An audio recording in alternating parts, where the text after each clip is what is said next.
Happening now, the latest on the new mask mandate that takes effect Monday amid a surge in COVID-19 infections across New York State. Plus, reaction to the newly proposed Jamestown High School mascot. Well, we're getting set for some windy conditions for Saturday, along with some rain and warmer temperatures. We will talk about it all as the News at Noon starts now.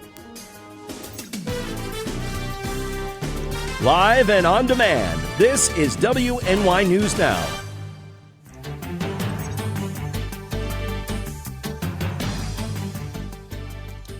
And we start with breaking news in the fight against COVID-19. New York governor has announced new steps to crack down on the spread of the virus this fall and winter, including reviving the state's mask requirement. Thank you for joining us for WNY News Now. I'm Justin Gould. Governor Kathy Hochul announced this morning masks will be required to be worn in all indoor public places unless businesses or venues implement a vaccine requirement. She says this major action will address the winter surge of COVID-19 and hospitalizations, which are rising statewide, and bring the state in alignment with the CDC's recommendations. The decision, officials say, is based on the state's weekly 7-day case rate, as well as increasing hospitalizations. New businesses and venue requirements extend for both patrons and staff that work there. The measure will take effect on Monday and stay in place until January 15, 2022, after which the state will reevaluate based on current conditions. Meanwhile, 32 upstate New York hospitals, including UPMC Chautauqua in Jamestown, have suspended non-essential elective surgeries to help relieve stress caused by a surge in COVID-19 cases. The order, which was announced by Governor Hochul, applies to hospitals that have less than 10% bed capacity available. She says the state will reassess this on the same time as they reassess the mask mandate, that January 15th. Health officials say despite concerns about the Omicron variant, the uptick in hospitalizations and cases reflects this Delta variant spread. We expect these numbers to continue to rise, and at this point we are prepared to say what we have is community spread. It is not coming from people who have traveled. It is being spread in the communities. Well, there are now 20 confirmed cases of that new Omicron variant here across New York State, none in Western New York. Well, this week, the public got a first look at the newly proposed mascot for Jamestown High School, and so far, mixed reaction now rolling in. Our Dante Roberts joins us live in the newsroom with more on the feedback we've received so far. Dante? The debate started in 2014 when the icon was changed from a red raider to a jay with feathers. The subject rose to the forefront again last year when members of the Jamestown Justice Coalition spoke out against the jay with feathers, calling for a complete overhaul of the design.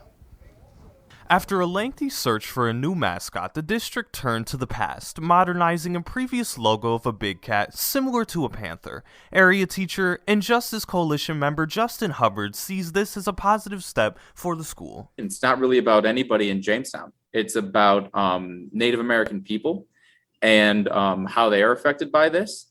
And I would actually say that it is about some people in Jamestown. It's about our students and what we're teaching them. We shouldn't be teaching them that racist caricatures are allowed. At this time, the district will keep the Red Raider name only, associating it with new imagery. Well, it's kind of a mix. There are folks who are very excited about it, and they really think the imagery is fantastic. Part of the challenge is that the connection between the historical cat image and the name Red Raiders is confusing on its face. As Jamestown Public Schools Superintendent Dr. Kevin Whitaker explains, the committee tasked with finding a new mascot based on the design on what was likely the school's first official emblem, a big red and green cat which first appeared in the 1930s. As they thought, is this the right image? Does this make sense? Is this connected? And so what we're seeing is some folks saying this is confusing to me and other people saying this is awesome, I love it. And we'll wait and see how that feedback plays out over the course of the next few months for the board to take in. Following the unveiling this week, the school is now looking for community feedback before the Board of Education votes on accepting the design sometime next year. Live in the newsroom, Dante Roberts, WNY News Now. The City of Jamestown's second push to annex a Board of Public Utilities substation in the town of Ellicott will be heard in court next month. According to the New York State 4th Appellate Division site, arguments for the annexation case against the town of Ellicott are scheduled for January 4th. A court denied a petition for the city to annex in 2019, and the city moved to fight the matter again the next year. Meanwhile, both the town of Ellicott and village of Falconer have twice moved to deny the annexation. City officials say the proposed annexation would save the Jamestown BPU around $173,000 in property tax payments to the town of Ellicott, village of Falconer, and the Falconer School District annually.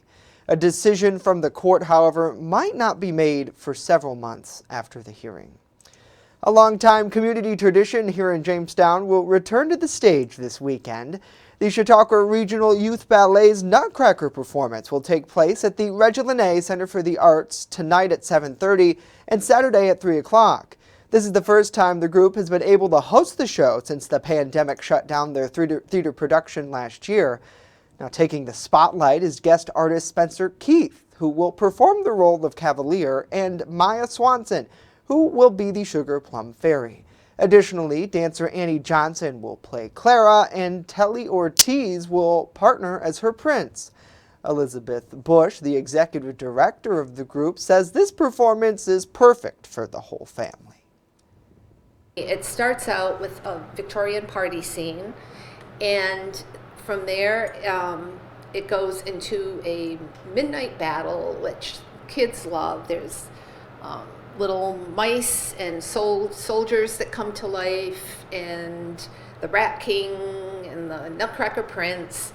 And then after that, they all get transported to a beautiful snow scene where it snows on stage. And then Act 2 is where a lot of the actual ballet dancing comes in. The show is under the direction of artistic director Monica Alt. Tickets can be purchased online right now at regilene.com. Certainly great to see such an awesome community celebration come back. Let us know what you think about these stories and more in the comment section down below. We thank you for joining us here today on Facebook Watch, and we remind you can check us out on channel 716 on Roku as well. It's so easy to add that to your lineup. Just simply search channel 716. It's free, and you can get a ton of local content, including our news. It's great to see Linda, good to see Sue, Jason, and Joe. Hopefully you all are having a great Friday out there. We appreciate you tuning in. A lot of people will be looking towards the skies and holding onto those hats, garbage cans, scarecrows, pretty much anything over the next couple of hours here. As Dakota joins us now with more, it's going to get pretty windy, sir. You're going to be holding on to your mailboxes, your Christmas decorations, and heck, even if you put a Christmas tree outside, you're going to be wanting to hold on to that. But it's not windy out there right now. Live look over the Olean Skycam shows you, just a few clouds around, 42 with a south wind of 3. So it's going to be an overall nice day today. And you can see the clouds that are going to continue to stream on in through the afternoon. We actually have some peaks of sunshine already here in town right now, and we're going to see a few more through the afternoon, but it's not going to be full-on raging sunshine, but we will see a few more peaks than we had over the past few days.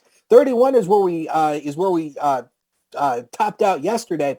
30 was the low, but that was early. Temperatures actually rose a little bit overnight. 62 and 6 below are the records. So through the afternoon, another cloudy day, limited sunshine as we already have right now. A bit milder, 44 to 52 with an overall light wind, but that wind is going to become the big story as we head into tomorrow along with near record warmth. We'll talk about all of the details along with that Ultimate Satellite Solutions 7-day forecast later on in the show. Justin? Yeah, absolutely. Dakota, we'll see you back here in about 10 minutes. Thank you, sir. Well, the Red Kettle campaign in Warren is facing a $40,000 deficit in their annual holiday donation drive. Last year at this time, the Warren campaign raised $64,000, and currently they've only raised $23,000. As Salvation Army Major Keith Jackie explains, there are several factors which contribute to this shortfall. We don't have as many groups. And then on top of that, a lot of our groups are getting COVID. So like they'll call me and said, I can only fill half the slot, or I can only fill this time, or I can't do it at all. So that has definitely our stores. Last year, I had them all filled. This year, I'm lucky if I have half of them filled. Now, as an alternative to donating in person, he says anyone can donate online at salvationarmy.org. Those interested in volunteering their time to ring the bell there in Warren are asked to call his office directly. The number is 814-723-8950. Well, staying in Warren County, the community is mourning the loss of 2 high school students who died this week. As Erie News Now's Kristen Allen reports, community members came together to hold a vigil and comfort those young people struggling with the tragedy. When one of us hurts, we all hurt. A glimmer of light in darkness. Their lives were important, like they did touch so many people, and it's sad they didn't realize that. Community members gathered in front of First United Methodist Church in Warren Thursday to remember 2 local high school students who took their own lives. I wish we didn't have to have a tragedy for people to realize that we need to love each other. Julie Fofana and Megan Chapman are both moms of teenage daughters. They tell us their girls have had a hard time grasping the loss of their classmates. Harder for kids now, too. There's so many more factors that they have, like the social media and all of that. This gathering to also show the hundreds of kids in Warren County they're not alone. Message of taking care of ourselves and taking care of each other and looking for support systems. I think that's really important. Aaron Reinhardt is a pastor in Warren. For him, seeing the outpouring of love brings a lot of hope. Hope they know that they're cared for. I hope they know that they're loved. I hope they know there's a lot of people that are here for them and want to care for them. And in lighting these small candles, the community hopes these young people take home a big message. The wind blew and different people's candles would go out. Other people were quick to relight them. And in life, that is true too, that we're supposed to take care of each other and come alongside each other and light each other's candles. Kristen Allen, Erie News Now. Coming up, the latest on a crash into the Niagara River, and later we introduce you to a new furry friend who's up for adoption in our Pet of the Week segment. Stay with us as WNY News Now continues.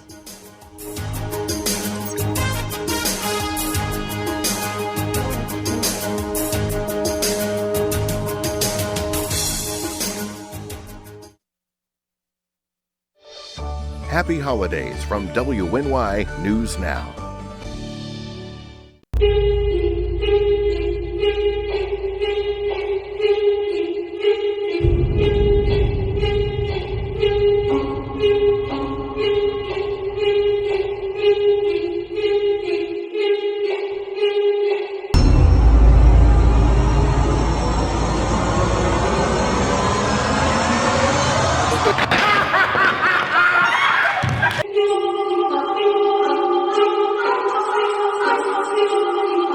EagleZip.com is your local one-stop shop for all of your home and business computer needs. Located on Fluvanna Avenue Extension, just outside of Jamestown, EagleZip.com sells and services all brands of desktops and laptops, as well as servers and network equipment for your business. All new computer sales include transferring your data from your old computer plus a 2-year warranty. Call EagleZip.com today. Stop by EagleZip.com today and let us make computers easy for you. Hi, I'm Al Steffens, owner of Chautauqua Comics. For the last 28 years, we have been your premier retailer of comic books. But we have so much more.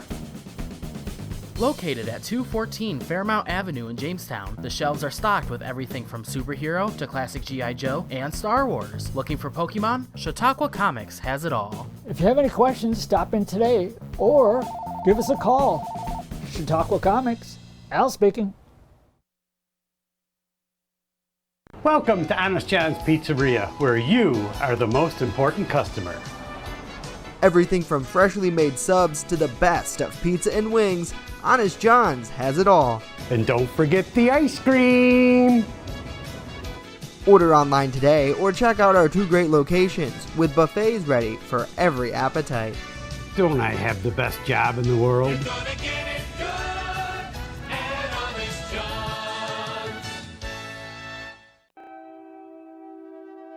What could you lose in a home fire?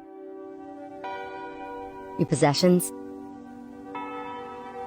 Your home? Your memories? Don't let your world go up in smoke. Make sure you have working smoke alarms and practice an escape plan for you and your loved ones, because fire is everyone's fight. This message was brought to you by the Jamestown Fire Department and the Chautauqua Safety Village. Wishing you a safe and happy holiday season. WNY News Now, the Jolly Team, where coverage comes first.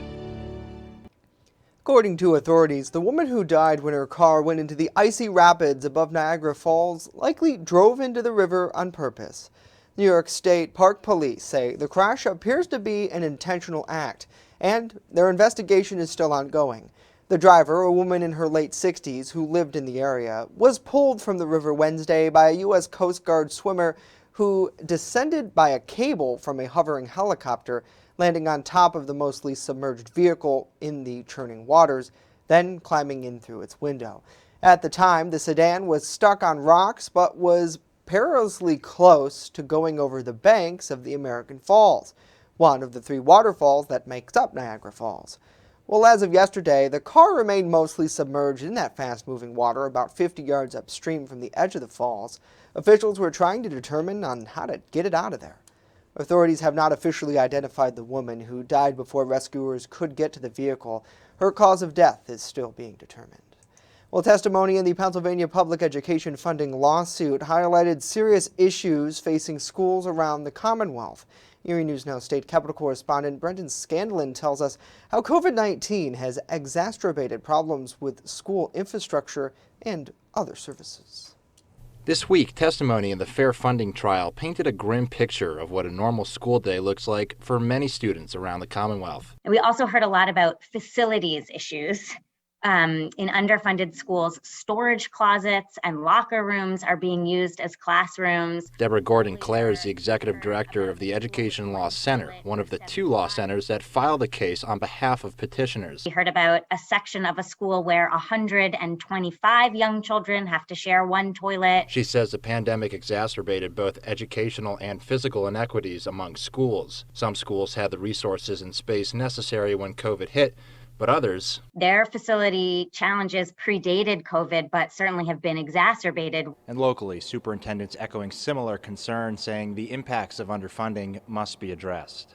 This really should be a #1 priority. We can't let generations of kids fall behind. Erie Public Schools Superintendent Brian Polito says physical and educational inequities are leaving many students at a disadvantage. We need to level the playing field for all our students and make sure that they all have an opportunity to succeed here in Pennsylvania. Polito says his district spends less than 93% of all school districts across the Commonwealth, and individual challenges that require more resources make it harder for his district to compete. But long term, we really need that adjustment from the state in order to be competitive with other school districts around the area.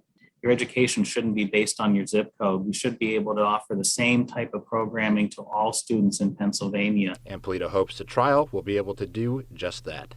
In Harrisburg, Brendan Scanlon reporting. Well, New York Attorney General Letitia James says she's seeking re-election, effectively ending her bid to become governor of the state. In a statement, James said, quote, "I have to come to the conclusion that I must continue my work as Attorney General," adding, "There are a number of important investigations and cases that are underway, and I intend to finish the job." She entered the governor's race in late October. She became the front-runner to challenge moderate Governor Kathy Hochul. Hochul got the role after then Governor Andrew Cuomo resigned in the wake of sexual harassment allegations. As AG, James was in charge of overseeing an independent civil inquiry that found Cuomo had sexually harassed 11 women. Cuomo says that probe was politically motivated, but no evidence was presented. James is seeking a second term as the state's top law enforcement officer. Well, according to Forbes, each person spends at least an hour a day on social media. And that number could skyrocket based on how much we spend just browsing the internet. And at a Senate committee, how big tech companies use algorithms to analyze our information was the center of attention this week. Our Washington, D.C. correspondent Rachel Knapp with more. Holding big tech accountable on data sharing and algorithms was a hot topic today at the Capitol. Some researchers told U.S. senators at a committee hearing that the algorithms from social media and internet companies are being used to harm people and undermine our privacy rights. The internet has connected the world and brought tremendous opportunity to billions. But the incentives that underpin it have also given rise to models that harm individuals and our democracy itself. Researchers told senators while there is still a lot to learn about algorithms and the influence they have on people, some say the purpose of companies using these algorithms are to boost engagement by controlling what we see and hear without any accountability, which is an important issue when it comes to spreading disinformation. Rather than users choosing what they see online, these algorithms make the decision for them to maximize growth and revenue. Researchers encourage members to create stronger internet regulation legislation, and for the most part, lawmakers on both sides of the aisle seemed energized to find those solutions. The only way to provide an effective counterweight to the fiduciary obligation to maximize clicks, which is essentially, as Senator Klobuchar said, the maximization of revenue, is to establish in federal law an affirmative obligation not to harm the consumers whose data is being collected. Senator Blumenthal and I are continuing to work on these issues around privacy, data security, making certain that the virtual space is going to be safe for all users and especially for our children. At the Capitol, Rachel Knapp reporting.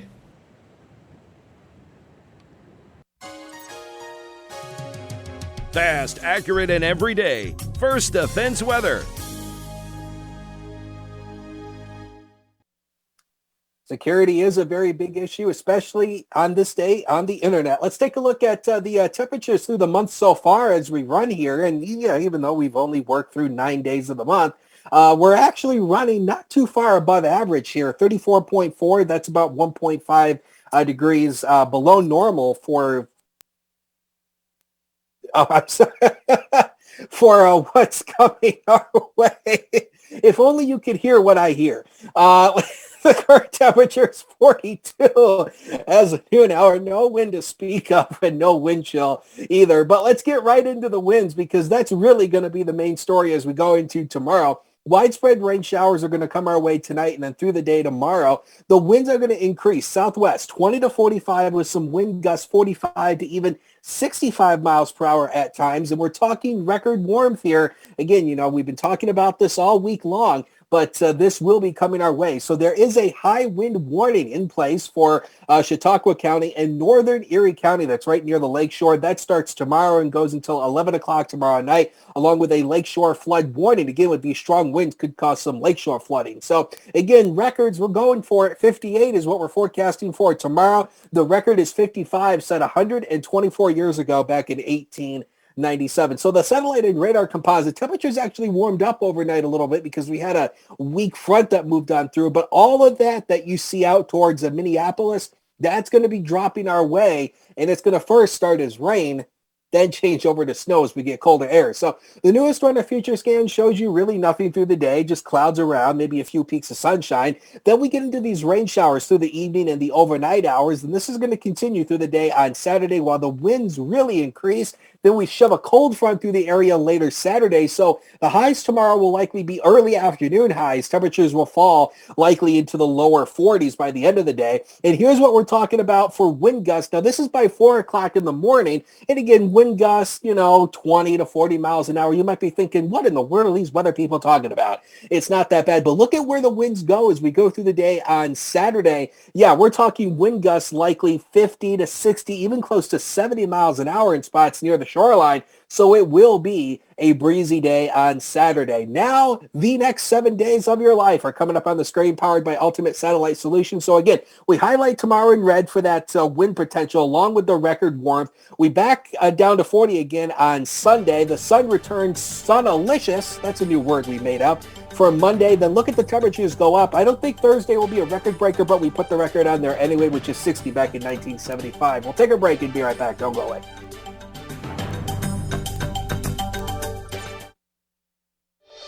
Wishing you a safe and happy holiday season. WNY News Now, the Jolly Team, where coverage comes first. Remember when you were a kid, huddled around the television waiting for your school to close? Well, we don't get snow days. When winter weather hits, count on the First Defense Weather Team for a look into the future where the snow is headed next. Live radar showing you the scope of the storm, and real-time reports from the field. So when it matters most, stay with First Defense Weather. Catch your First Defense forecast daily on WNY News Now. I'm a survivor. I'm a survivor. I'm a survivor. Testicular cancer is the leading form of cancer in men aged 15 to 35. 1 in 250 men will be diagnosed with testicular cancer. But 98% will survive if detected early. As a survivor, I believe early detection is the key. Learn how to do a testicular self-exam and other important facts about testicular cancer at oneball4tc.com. Happy holidays from WNY News Now. Welcome back to WNY News Now. In an effort to help our furry friends find a forever home, we're partnered with the Chautauqua County Humane Society for our Pet of the Week segment. Joining us live in studio to talk more about this week's featured friend is Brian Papalea. Happy Friday to you, Brian. Thanks so much. Happy Friday, Justin. Being here. And this guy, from the moment you came in the studio during the break, he's given off this super chill vibe. He really is. This is Kevin. Kevin is 4 years old, and he's been with us at the Chautauqua County Humane Society for right around the neighborhood of about 2 months. And he's just, he lives with the other cats right now. There's roughly 20, 25 cats in the colony, and he really gets along with pretty much everybody. When, someone walks in, say a cat socializer walks in, he just goes right to you. He wants to cuddle. He is the ultimate lap cat. And that's sometimes when you talk about, what type of cat you're looking for. There are cats out there, I don't think we can't not address this, but who maybe aren't the most loving cats in the world for whatever reason. Or if they're in the mood, my mom's cat Mittens is like that. If she's in the mood, she'll love you, but otherwise, don't even try to talk to her. In this case, it seems like he's all about just hanging out. Yeah, our cat Luna at home, she loves to sit on your lap, but you're not allowed to touch her, to pet her. And you can see, he's good with everything. And if you think of the stress on a cat who is traveling like this, even with that, he's just really chill and he's enjoying his environment. And that's the kind of cat you're going to get when you get Kevin. And now is really the perfect time, I think, if you're looking for an animal to adopt this holiday season, now's the time to do it. I know you have a special undergoing right now to try to find these animals, cats, dogs, rabbits, anybody really, a home. And so far that's been going pretty well, I hear. Yeah, we have our Season of Hope adoption event. It's been going on since Black Friday, and we're trying to get 100 animals home, whether it's through adoption or fostering. We have a great foster program. And right now we're at 53, which is really good. Something I just realized yesterday is we have it always goes through December 23rd, but this year the 23rd falls on a Thursday, so we are closed that day. So we actually only have till the 22nd. So I'd like to urge people to help me out with that calendar mistake and adopt a little faster, we can get going. But something I'd also like to address, a lot of the times it comes up this year about giving animals as gifts. And I think a lot of that mentality depends on the approach. If you think that, someone who would enjoy an animal as a gift, offer for them to come down to the shelter with you and, let them meet some animals. Or, we do have gift certificates. If you want to get that, then they can come down, at their own time when they're comfortable to do that and meet some animals. So the opportunities to give, I'm going to say air quotes, animals as a gift are there. I think it's just the approach, and you letting the people make their choices, that sort of thing. Right. It's so important. And specifically when we're talking about cats and our friend Kevin here, there are some great opportunities underway where you can physically stop down. You don't necessarily have to make an appointment to come in and see them. Yeah, when it comes to specifically cat adoptions, we are open from 1 p.m. to 5:30 p.m. Monday, Tuesday, Wednesday, and Friday. And we're open from 11 to 3 on Saturday. And you can come down, you can meet some cats, and hopefully you'll, end up adopting one. Yeah. Just throw in, when it does come to the dogs, the dog adoptions will be handled from here on out by appointment, just because nationally it's been found because of the pandemic, the dogs are far less stressed when people aren't just, walking up and down the hallways to browse. It's better for the dogs, and it shows too that the adoption rate is better because the people are seeing and meeting those dogs in a controlled environment. And it's all about the animal welfare. Yeah, it really is, yeah. Brian, thank you. And again, if you want to learn more about our friend Kevin, chqhumane.org is the place to go. Have a great weekend. We'll see you back here Monday.